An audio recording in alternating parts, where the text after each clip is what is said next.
And we're back now with New Jersey Governor Jon Corzine, Ohio Governor Ted Strickland, and with us from Columbus, Ohio this morning, Governor Mitch Daniels of Indiana. He is in Columbus because the state airplane got a crack in the windshield this morning. They had to make a landing in Ohio, and through the courtesy and the expertise of the Ohio Highway Patrol, we got him to Columbus and to the studio there. So Governor, we're glad you're there with us, and so we'll start from there. I want to start with Governor Corzine because the numbers from your state, Governor, give us an idea just how serious the problems are that governors are facing these days.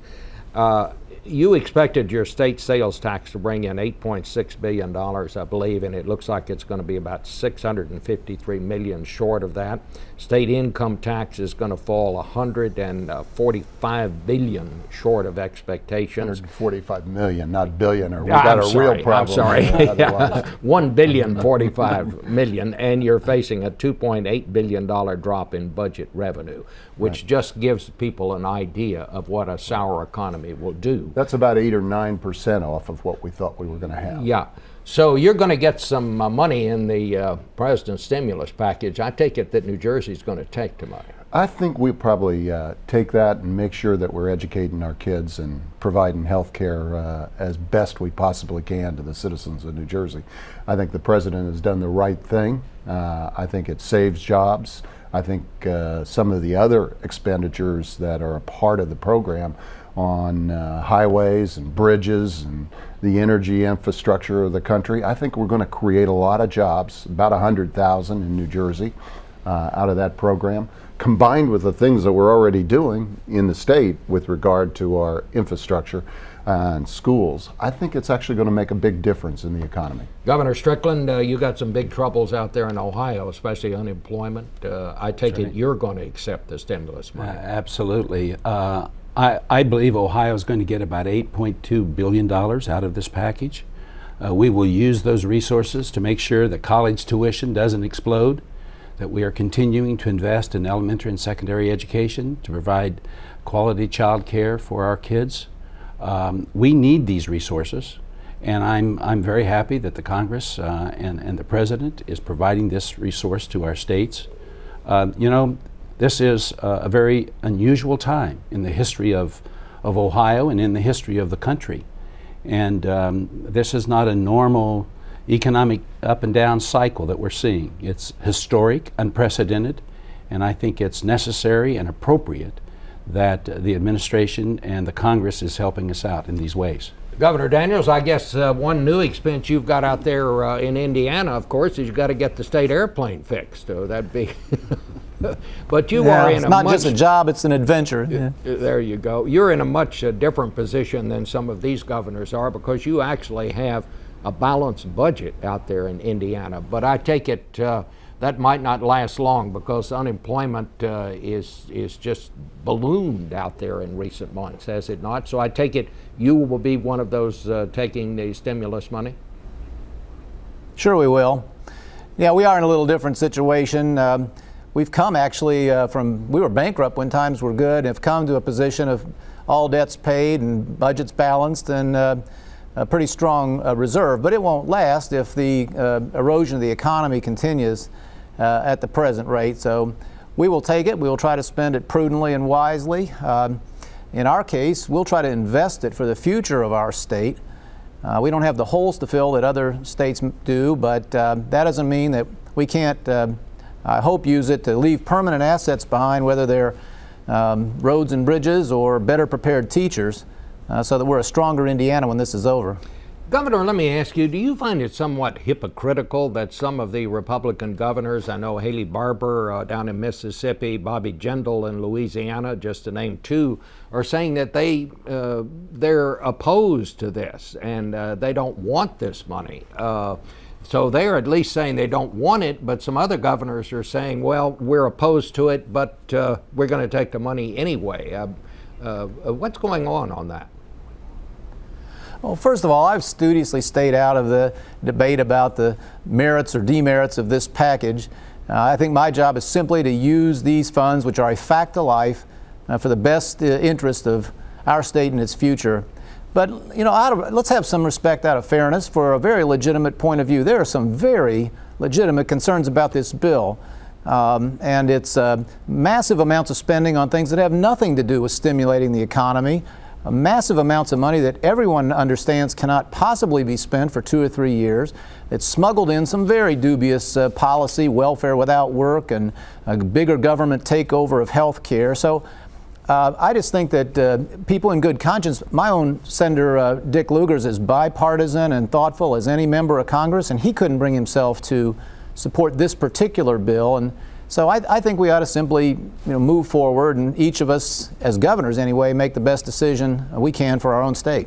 How bad, governors, is this situation now? I mean, do you see any light at the end of this tunnel? Well, I think as history has shown, we always get through tough economic times. Sometimes it takes longer than one would like to see for that problem, and you see unemployment get to levels that are unacceptable, and the foreclosure issue, which you were talking about, gets more burdensome. I think most people think we're going to be into 2010 before we see a turnaround in the economy. Matter of fact, I think most everyone that I talk to is now stretching out their expectations on when you'll see a turnaround in the economy, and I think that makes it even more important that the federal government, which has the ability to finance these deficits, which states and our cities and local governments don't have the capacity, it's absolutely essential that we take those steps by the federal government to stimulate the economy. And by the way, some of this, about 1/3 of it's being done with tax relief.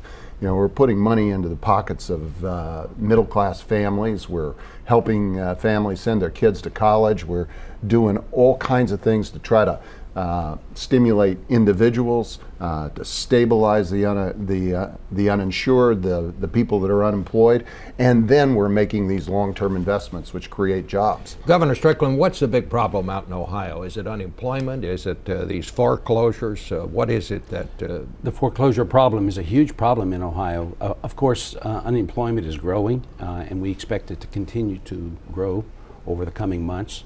So all of it together, I repeat what I said to you, Bob, just a few moments ago. These are unprecedented circumstances.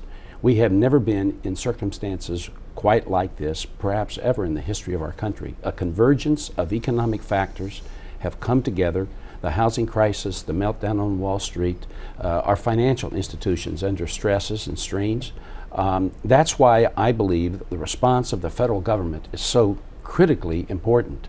We cannot allow ourselves to disinvest in our kids, to disinvest in education, to dismantle those responsibilities that we have as governors that will enable us to overcome this recession and move into recovery. What if one of the auto companies goes under? How will that impact out in your state?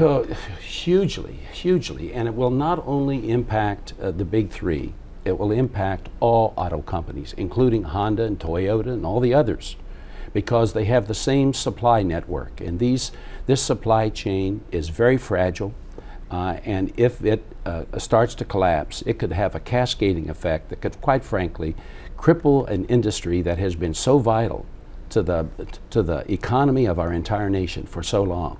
So it's very important that the auto industry get the help it needs to survive. And I've had officials from the Honda Corporation come to me, say to me, Governor, we're not usually in the business of advocating for our competitors, but it is so important that the auto industry and the big three be preserved. Otherwise, the economy of this country will suffer perhaps irreparable harm, and we just cannot let that happen. Governor Daniels, let me ask you, Governor Schwarzenegger of California said today that what President Obama needs now is some teammates, and he's pretty much signed on to the president's plans. Now, a lot of people in your party are raising questions about it, saying no, voting no. What do you think Republicans ought to do from here on in? Well, they ought to follow their conscience. You know, again, I've not seen it as my role in any way to criticize. We all hope that the president will succeed. This country needs this president to succeed, and I hope fervently that he will. As I said before, whether it's the stimulus package or the auto situation you just talked about. I certainly understand why people who have to vote aye or nay in conscience cannot bring themselves to support some of these things as presently constituted. You know, I don't know a single Republican who didn't really want to vote for a stimulus package, doesn't want to see the auto industry get back on its feet. But I'm also not going to criticize those who have misgivings or can't come to a positive conclusion on these particular bills. Well, I have about 20 seconds here left. When do you see this turning around, Governor? Anytime soon, or is it going to be a year or so? Are you asking me, Bob? Yes, sir. I would, you know, I'll defer to Corzine, my Wall Street expert. I think we all understand this is probably going to be worse before better and a long siege, but this is a great economy. The American economy has been resilient and surprised the skeptics over and over. It's going to do that again. All right. Well, gentlemen, I want to thank each of you for coming by this morning. Not very good news here, but at least maybe we kind of laid out what's ahead.